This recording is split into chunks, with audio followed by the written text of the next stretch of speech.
Hello বন্ধুরা, কেমন আছো তোমরা সকলে? আশা করছি তোমরা সকলে ভালো আছো। আর আমি চলে এসেছি আজকে কৃষ্ণনগর।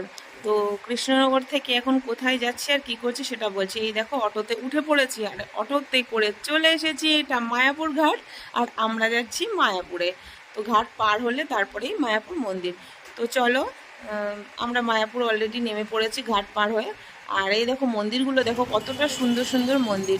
তো জানি না, হয়তো যারা এসছে মায়াপুর তারা তো এসেইছে, আর যারা আসেনি আর তাদের জন্য রইল এই ভিডিওটা। তো দেখে নাও মানে মায়াপুর কতটা সুন্দর জায়গা।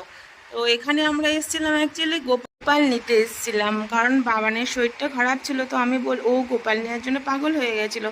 তো আমি বললাম চল মায়াপুরের থেকেই তোকে গোপাল এনে দেবো তোর শরীর ঠিক হলে। তো এই দেখো মায়াপুর মন্দিরটা, ইস্কনটা দেখতেই পাচ্ছ পিছনে। আর এই দেখো গপুকে নেওয়া হয়েছে, মানে এটা বাবুনের খুব পছন্দ হয়েছে। যাই হোক, ভিডিওটা যদি তোমাদের ভালো লেগে থাকে অবশ্যই একটা লাইক, কমেন্ট, শেয়ার